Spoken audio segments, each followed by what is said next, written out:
This is entitled International Law and the Economic Relations Between States. I'm not going to say too much about law. I'm going to leave that implicit to an extent. So I've already got a paper on the United Nations and the collective security delusion in the working papers at Mises.org. There are people, of course, who see that on the basis of all these treaties about saving endangered whales and so forth, that there's an emerging form of global governance. And they always use this word governance. It's much nicer than government, apparently. And so we have, for instance, Martin Shaw, who I think used to be a Marxist, and about 1985 decided that Marxism couldn't explain war very well in big military states, and moved to a different theoretical persuasion. And he's got a new book on the emerging global state. And he says, well, there's a kind of, if you look at how everything's coordinated now, there's a kind of general Western state that's emerging by way of all of these, annoying NGOs and things the UN gets into and the things the states adopt through the UN or through treaties.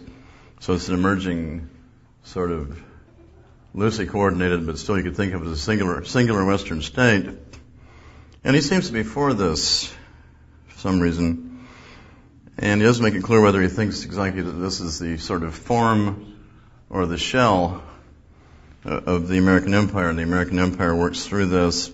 I guess he thinks there's room for antagonism between these big impersonal forces. So that's one way of looking at law. Now, going back to the Peace of Westphalia, 1648, we have the emergence of a set of rules to govern a state system. And in this system, the states are all theoretically equally sovereign, have the same standing. They can go to war for whatever reasons seem good to the ruler, but then they're supposed to conduct the war within certain rules. And they conduct diplomacy and their general relations state to state under a system of rules that some would say are actually adhered to more than you might expect. And in fact, there was a brief period in the 18th and 19th centuries where even the rules of war were somewhat improved and actually followed to a certain extent in wars between European powers, not so much in their empires, of course. And this all broke down with World War I. Now, where does trade fit into this? Well, one way to look at trade, of course, is the way in which Mises looks at it in terms, for example, of the international monetary mechanism, how if one state's bankers resort to writing bad checks, there'll be a net outflow of gold, which of course is one reason people wanted to get rid of the gold standard. This was inconvenient to have this mechanism actually work. And in some cases it actually seems to have helped prevent war, prevent expansion of empires. The British, for example, in South Africa were always encroaching on the Boer republics, and the Boers would just move somewhere to get out from under British rule, and the British would follow them and say, see here, you're British subjects, and this taint or stain always is with you. They had a more positive view of it. Anyway, we've just come to give you protective services to charge you some money for this. But they couldn't always make these expansions work, so you have the interesting case of the Orange River Sovereignty, 1848 to 1854, where they had to give up because they figured out that to really enforce this claim to rule this area around the Orange River, they would have to go to Parliament and beg for money. And in Parliament and the sort of economy-minded faction in the cabinet would say, well, it's not in the budget, and if we actually wrote bad checks to cover this would be bad in terms of the gold outflow. Now, the American leadership doesn't have this problem because they can inflate the money supply within some limits that they haven't quite discovered yet, so they've got a little more leeway than the British had. So that's one way to look at trade, look at it from the standpoint of the international monetary flows, on which Joe Salerno did a dissertation expounding the Austrian theory of this. So trade can be a bone of contention, but the 18th century view is interesting. And here's a nice quote. 18th century writers often said that the merchants, whether they are English, Dutch, Russian, or Chinese, do not serve a single nation. They serve everyone and are citizens of the whole world. And thus commerce bound the nations together and created not only a community of interest, but also a distribution of labor among them. This is from an article by Felix Gilbert. And some of you will know the quote from Voltaire about how he went to the English Stock Exchange and saw all sorts of critters and nationalities trading peacefully and making the world economy go. What a great thing this was. And the 18th century thinkers generally championed the primacy of Innenpolitik, that is domestic policy or politics, and thought that if you reformed your own society and traded with people, this was really the best plan.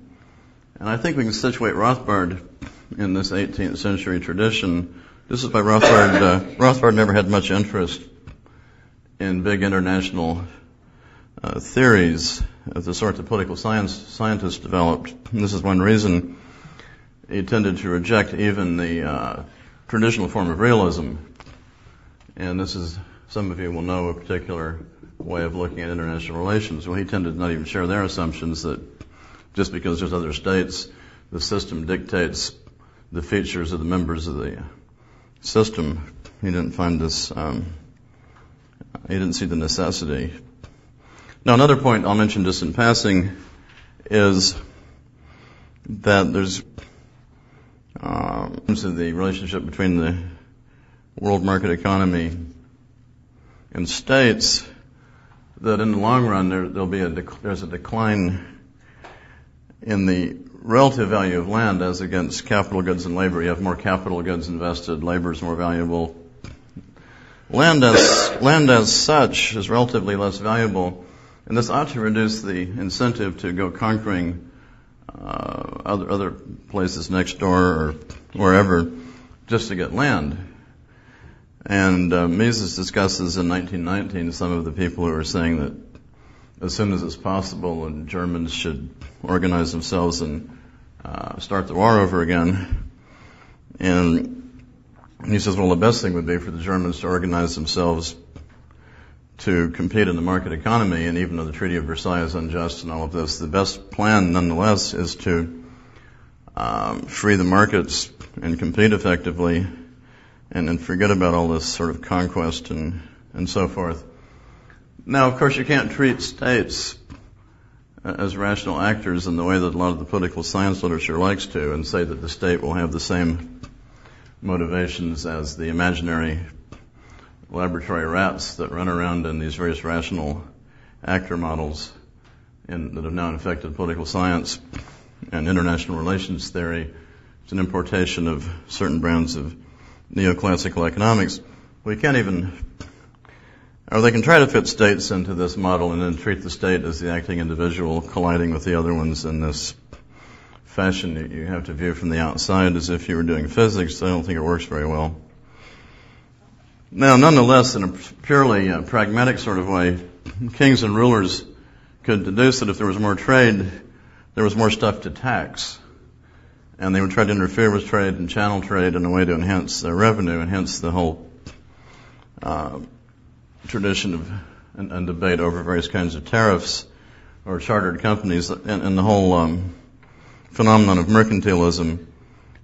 And even here you have national differences. There's an interesting article by Jelle Riemersma, 1950, pointing out that state intervention, the style was different. The Dutch companies, with a few exceptions, were not big chartered mercantilist companies.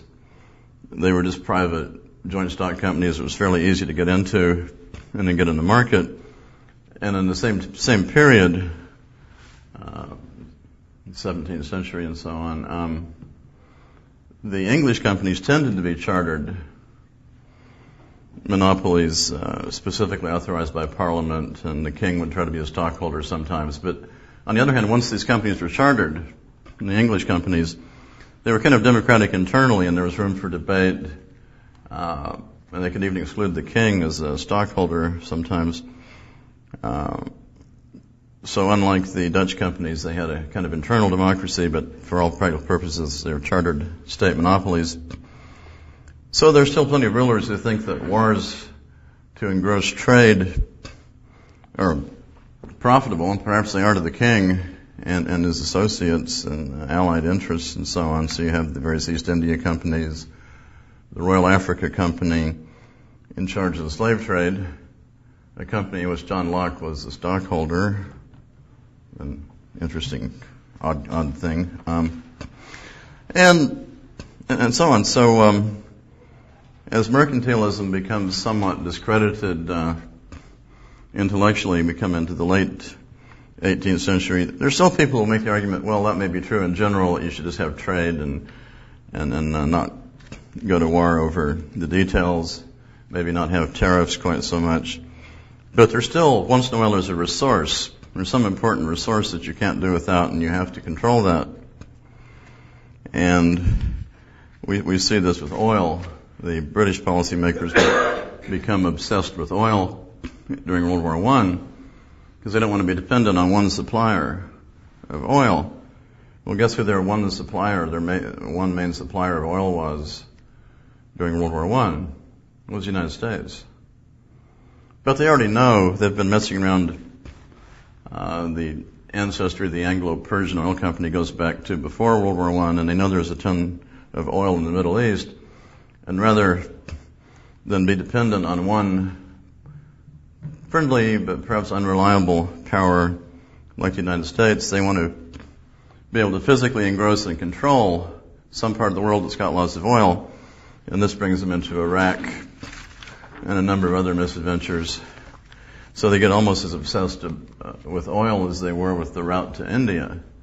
Now, there's been some recent discussion, I think it's Corelli Barnett, talking about how the whole notion in India was this great asset and you had to protect the route to India at all costs. Might have been an unfortunate assumption they made.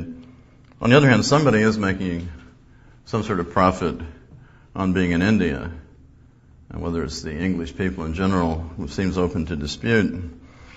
James Mill famously called the British Empire a vast system of outdoor relief for the upper class.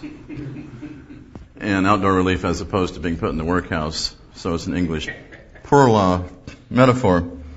So there's a big literature on the British and their misadventures trying to have a reliable supply of oil. Now, the comparable American obsession with having a reliable supply of oil begins about 1919, and the American companies talked themselves into about a 20% share of the oil fields in Iraq. And the British actually tried to give us Syria as a League of Nations mandate, but we didn't take it. Woodrow Wilson's plans were defeated by the Senate, and we weren't in the League. So we could have started intervening much earlier had this worked out. So I think the French were compensated with maybe 10% of the Iraqi oil, and then they were kind of given Syria as a consolation prize also, I think. So this brings us directly to the intersection of empire and trade. Various powers will decide from time to time that it would be nice if they had extra leverage over world markets, or they'll even decide that whether it's for reasons having some particular resource like oil, that they really should sort of own their own foreign markets. And there's a long history of this. Of course, this in a way is the theory of the first British Empire, from which the American colonies famously seceded. But unfortunately, many of the leaders of the American Revolution had more than a touch of mercantilist thinking themselves, and you can regard the Constitution movement in some ways as being a coalition of fairly liberal but nonetheless mercantilist thinkers. And what's interesting, of course, is that a number of the English writers of the time said, well, actually, we don't need to have an imperial relationship with North America. They'll trade with us anyway. And, of course, this was proven as soon as the Treaty of Paris is signed in 1783. And there's a little bit of grumbling and some attempts to, on both sides, to punish the other one by restricting trade. And there's also the problem of the Americans not wanting to pay some debts, perfectly legitimate debts that were owed to English merchants. Once all this sort of died away, it was found that the trade was actually greater after the American colonies were independent than before. It seemed to refute the notion that you had to sort of physically control the asset and then channel the trade. Now, as I say, the American founders were tainted with mercantilism. And Thomas Jefferson, surprisingly, well, he's like Ronald Reagan. He sounds better out of power than in power. It's a famous essay by Joseph Dorfman, a historian of American economic thought, who was Rothbard's dissertation advisor, a famous piece he did on Jefferson.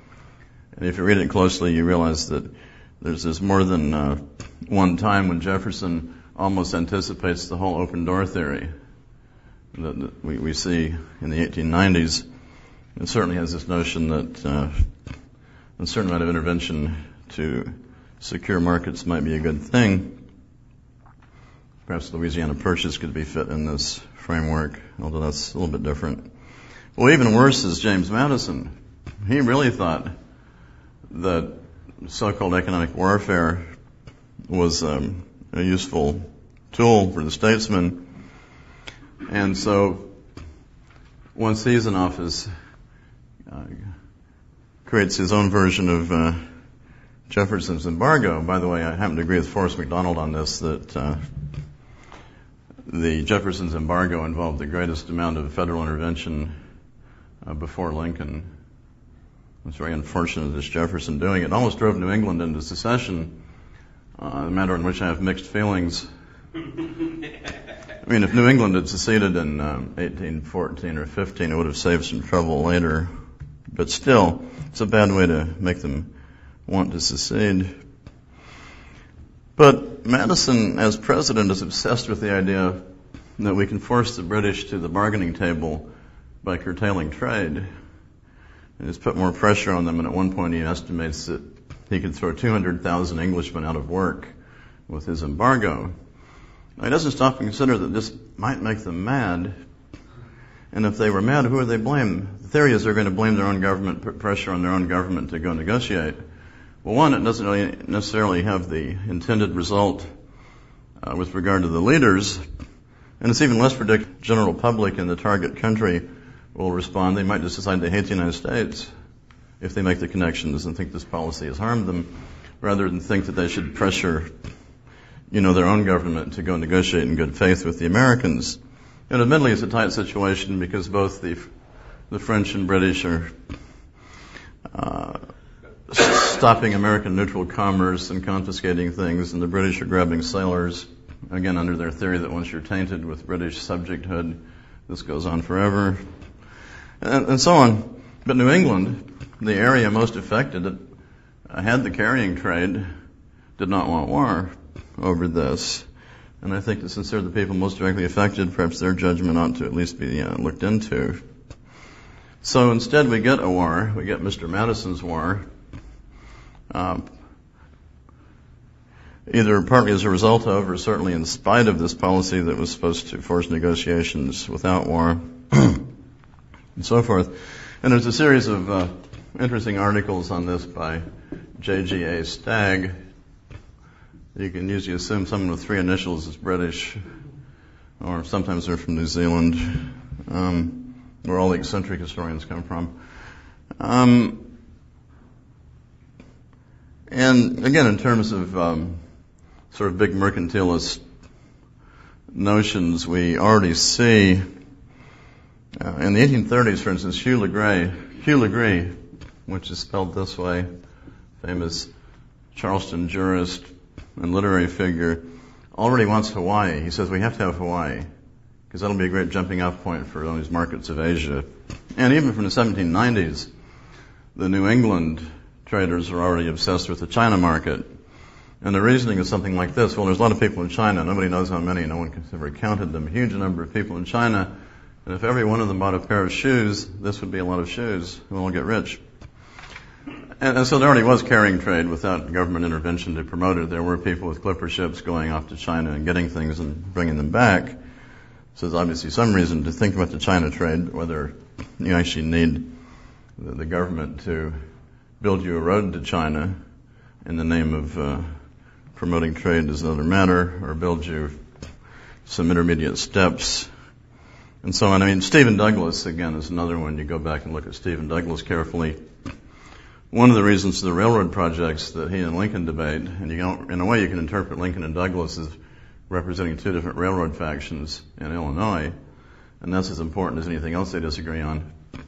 One of the points of the railroad to the Pacific is to create yet another jumping off point for the markets of Asia. And John Quincy Adams, when he negotiates the treaty with Onis, with Spain, wants as much as possible as wide a strip on the Pacific for the same reason. This is about 1822. There's already a lot of people thinking ahead to a period in which the United States becomes the commercial center of the world, and we have to get ready to jump across the Pacific and so forth and build this infrastructure for this. And there's a famous article by Merle Curti, American Historical Review, October 1926, about some of the thinking involved. Now, these ideas are knocking around the idea we have to have a safety valve for surplus products and social discontent, and the frontier used to serve this, but at some point we say, well, we've hit the Pacific, and so the frontier doesn't work anymore as a land frontier. Although really, in a way, the federal government preempted a lot of land that people could have still continued to settle on. All the western states were brought in under onerous arrangements where 90% of, say, Utah is controlled by the federal government. So there's actually more land for homesteading, but artificially much of it is taken out of the market. And they say, well, now we have to have a substitute safety valve, prevent social discontent and economic crisis. So we have to have redouble our efforts to find foreign markets, and the federal government must step in and pave the road of the merchant to these markets, or the economy will, again, be in big trouble, and then socialists and trade unionists will cause even more trouble, and that'll be the end. So what they do, coming into the 1890s, you begin to get a number of people who formulate Leninism before Lenin does. So you have what Murray Rothbard used to call inverted Leninism. In other words, you say, well, there's something inherently wrong with the market economy as we practice it, and the only solution is continuous expansion into overseas markets. The difference is that the inverted Leninists are saying this is good. All Lenin has to do is read their works and say it's bad, and that the cure is communism, which seems like an absurd conclusion to draw. So this is all being formulated by people like Jenks and Conant, and they're in turn read by Hobson, who gives a kind of anti-imperialist interpretation to this literature about the need for expansion to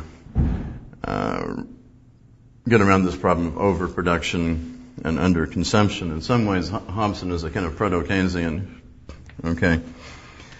Well, Rothbard, of course, discusses this very ably in an article published after his death in the Quarterly Journal of Austrian Economics. It's one of the first issues of the QJ on the origins of the Federal Reserve. Now, Rothbard doesn't limit himself to the origins of the Federal Reserve in the narrow sense, who drew up the plan, who voted for it.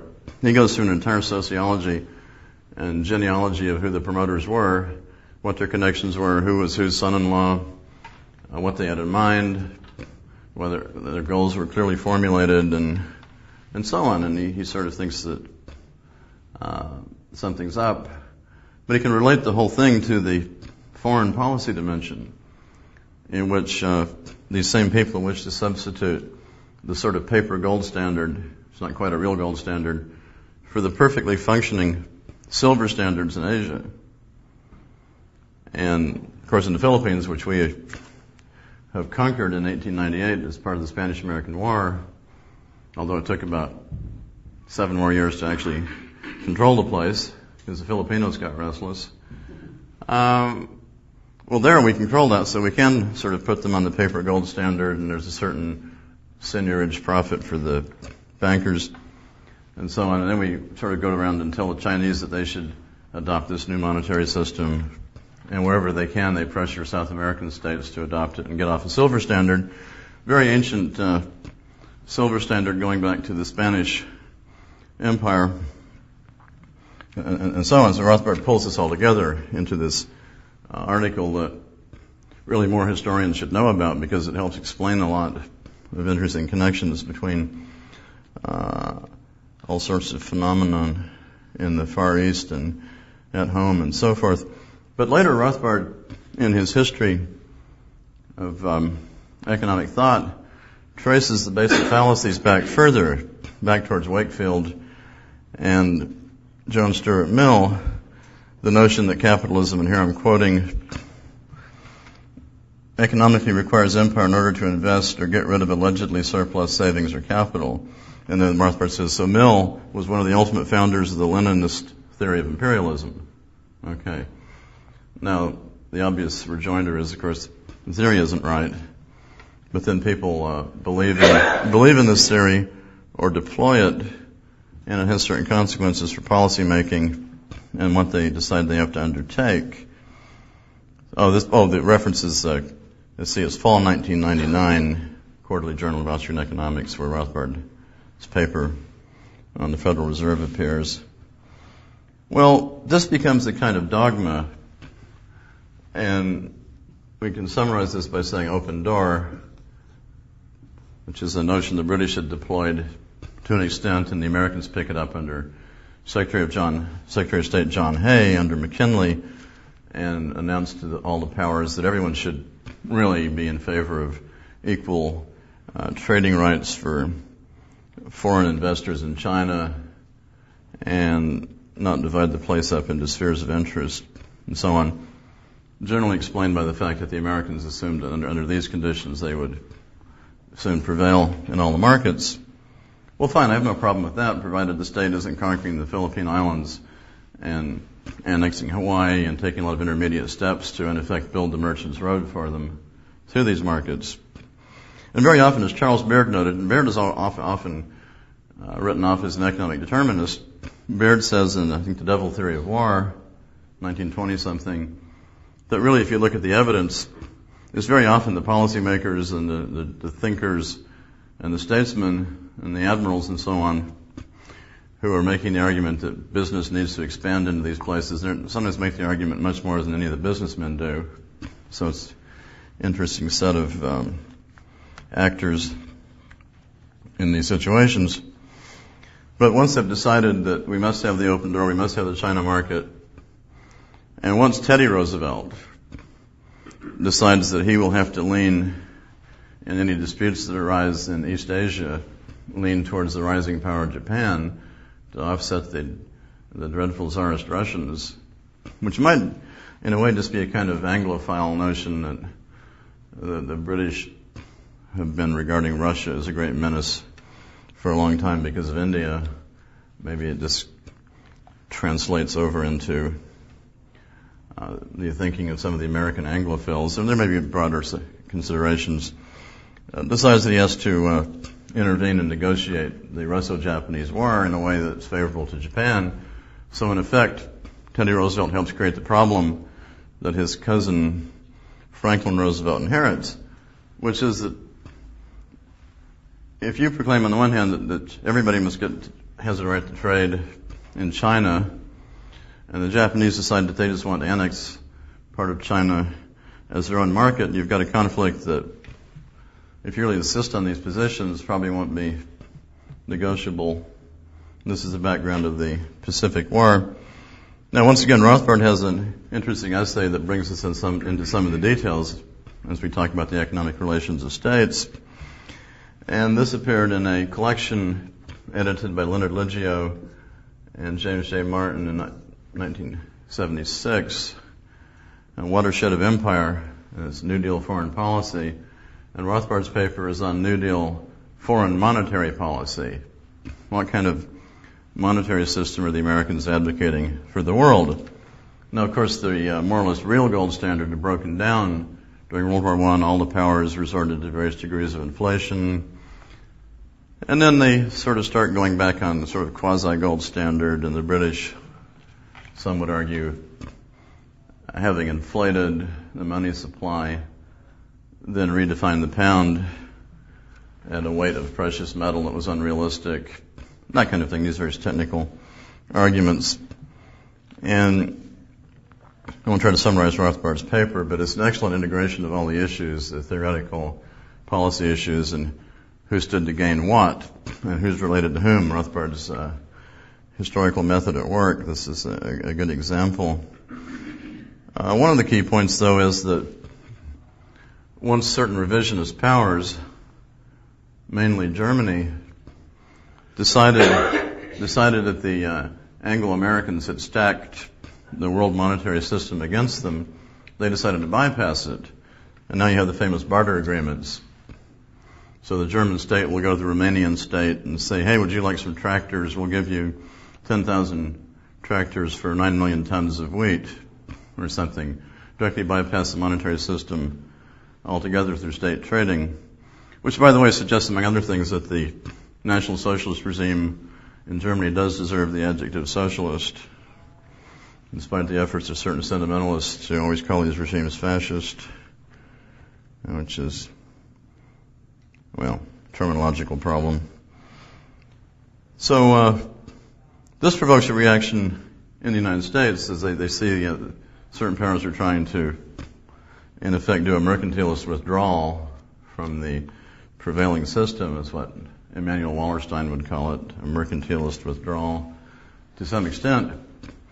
But also there's a certain amount of competition in Latin America by Italian and German private businesses, and this is greatly resented by the New Deal policymakers, and they say, well, clearly any German is competing with us in South America is a fascist agent and a source of political danger, and so on.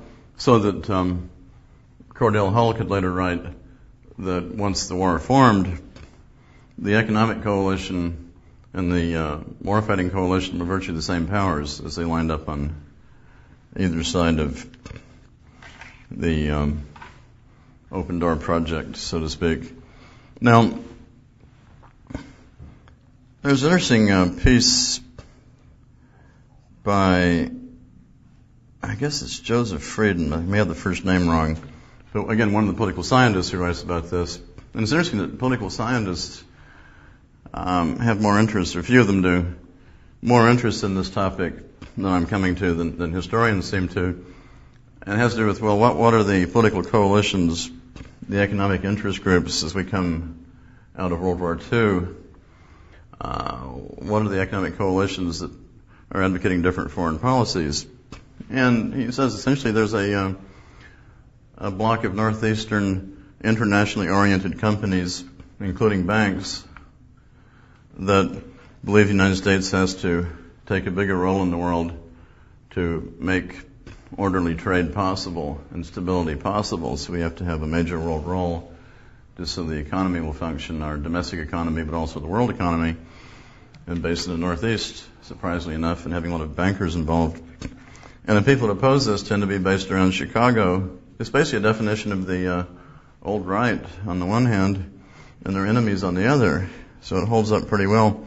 This is why Rothbard took an interest in some of this literature, because it essentially confirmed what the old right had said about the economic interests behind the, or involved at least, affecting American foreign policy in the Truman period and so forth. So there's a lot of reason to believe now that the Cold War was simply the occasion for implementing a long-standing set of assumptions about how the world should be ordered, and if the Europeans couldn't figure it out, then we would step in and impose order. So that in the famous NSC 68, this policy document comes to us from the National Security Agency about 1949, which was then made possible to implement. A very expensive plan to set the world up on the right path. And they said, we'll never get it through Congress. And then fortuitously, the Korean War breaks out, and it's possible to get money for this ambitious plan of bases and assets around the world to bring order. But they explicitly say in this document that even if there were no Soviet Union, this is the path we would have to pursue just to bring order. And again, some of the political scientists write about this, and I hope I have a little bit of time to discuss that literature. There's John Ruggie, for instance. He says, well, this is just embedded liberalism. It's a new form of liberalism that emerges after 1945. So we'll say post-1945 embedded liberalism. He's had the misfortune to have read Karl Polanyi and taken Karl Polanyi too seriously, which is why embedded keeps turning up in his work. Everything's embedded. What he's saying in effect is that if the political parties and leaders in a number of major countries have turned against classical liberalism, this is how I interpret this, and they insist on following various restrictionist or socialist policies at home, it makes it harder to coordinate the international system. Now you have to do it with big artificial institutions. There's no longer anything sort of automatic and private and voluntary like the gold standard. So you have to coordinate the entire system, since you've in a way undercut the worldwide division of labor by specific national policies. If you want to restore world trade, then you have to resort to all this artificial folderol and mechanisms and World Bank and Bretton Woods and so forth. But he thinks this, obviously there's no other way to do it. So you have to have this kind of coordinated neo-mercantilism to reconstitute world order, since these states won't give up their domestic policies of this type. Excuse me. And there's a number of essays. I'll just mention Christopher Lane, who writes on these matters, sometimes with Benjamin Schwartz. They used to be employed at Cato, but I think Cato's turn of late is not in the direction that their work lay in. Okay. Okay, we talked about economic warfare. I just want to mention again, there's some modern instances. It's not just Madison's embargo, but we have what Mark Thornton calls the Confederate blockade of the South. That is certain ill-conceived Confederate policies in the tradition of Madison, where the Confederate government reasons that if we kind of seize the cotton crop and keep it from going abroad, why this will put pressure on the leading powers, especially Britain, to say a kind word for the Confederacy. Well, what it did was it undercut the amount of cotton sold in the first year, which would have at least produced money with which they could have done something else. So it seems to be a case of shooting yourself in the foot. So that's the Confederate blockade of themselves. There's also the Cuban embargo. Doesn't seem to do much except keep Castro in power, or it certainly gives him a talking point. Also allows the Canadians and other people to get the best deals. Build beachfront casinos. Anyway, it changes the personnel who actually do this, so we can't go there. Can't get the cigars. And the sanctions against Iraq. Of course, now we don't openly admit we're blockading somebody. Now we have sanctions, so it's part of the general dishonesty of the language of collective security. So we say, well, it's sanctions. Okay. Justin Raimondo had an excellent article on this topic in the Free Market, I think about 1999, maybe 2000, pointing out the eerie resemblance between arguments for protectionism and arguments for blockading people. It's basically the same thing. We're going to either blockade our own trade, or if it's from the outside, then it's an embargo, and then we don't like it. But somehow there's an interesting formal sameness to these two policies. So I would say in a way that economic warfare, as far as I can tell, is generally counterproductive, seldom achieves what it is said it will achieve. So it's a bit like strategic bombing in that respect. That doesn't always achieve what's advertised either. Strategic bombing was found in many cases to annoy the enemy and to cement their loyalty to the regime that is the only regime they have and claims to be protecting them from these people that are bombing them. And you have to wonder, people are bombing you, you have to wonder if they have bad intentions. So maybe what you're being told by Goebbels or someone is true, that these people are vicious barbarians, so instead you work harder to prevent their victory. I don't know. Anyway, so this probably explains the turn towards so-called precision that we've been hearing about lately for the last couple of wars. It wasn't because anyone got moral. Read the Geneva Convention. One, they had the technology to do things with somewhat more precision. And two, they had discovered that bombing to reduce morale hadn't worked, so maybe they should just actually bomb like so-called command and control centers, and this just might be more effective. So I don't think there was any moral reformation leading to this, nor do I think it's quite as precise as advertised. So I was going to say something about international relations theory. I don't think anybody's keeping track of time for me. Is anybody keeping track? You've got about 8 minutes. All right, well, let me just give about a minute on this. I had to start reading a lot of international relations theory of late, where it seemed like it might be worth looking into to see if they had anything interesting to say. And so you can anticipate one of two things. You could say, well, there's going to be a lot of good theory that explains the world. Or two, you might find a lot of rationalizations, we'll abbreviate that, for American policy as it currently exists. Well, guess which one I found? What I found were a lot of rationalizations in general for American policy. This is no accident.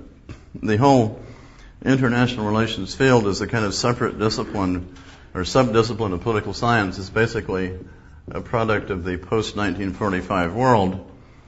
And they had want to know more about the world. You have all the area studies coming out of World War II, and the scholars didn't mind being subsidized, and the policymakers wanted to know more and have people theorize it for them, give them little models and equations for improving foreign policy.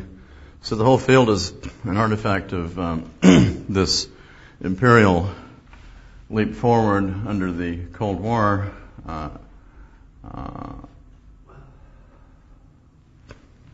Or during the Cold War. And what you have in effect is a discipline that's essentially a product of American policy assumptions and certain aspects of typically American worldviews, and divided into any number of schools, and I won't go into that in the time I have, but as Rothbard pointed out about economics, all the negative arguments are interesting. The criticisms each school can make against the others seem impressive. The positive theory of each school does not. So we don't have the equivalent of human action to revolutionize this field, which is what Rothbard thought happened in economics. So you have the real realists, sort of Kennan, Hans Morgenthau. Henry Kissinger claims to be one of these. I'm not sure he's a very good one. Then you have the neo-realists, and they want to be more scientific, and some of them have a interest in the equations and math kind of thing. Then you have the liberals, who might also be called liberal institutionalists, and they say, well, you have to take domestic politics into account. It can't just be that the state system generates all the major features of the states. And now we've got the social constructivists, and this is interesting. They're trying to bring ideas in, but I'm afraid this is going to probably have a train wreck eventually and end up being a lot of postmodern nonsense. Maybe not. We don't know yet. It's too early. And so there may be some other schools that I've missed, but so far I do not. The main trend seems to be the importation by any number of these schools to one degree or another of kind of neoclassical assumptions about rational actors, all of which can be critiqued at the level of theory. And I used to wonder, why did Rothbard, who obviously had read some of these journals once in a while, why he never bothered to make a critique? Well, one, I think it's his 18th century orientation in which he rejects even the first form of realism, except as a sort of pragmatic posture to analyze policy that's going on. And then also he already felt he dealt with these issues at the level of methodology, that this stuff is wrong in economics, and importing some of these ideas into other fields is not going to be that useful.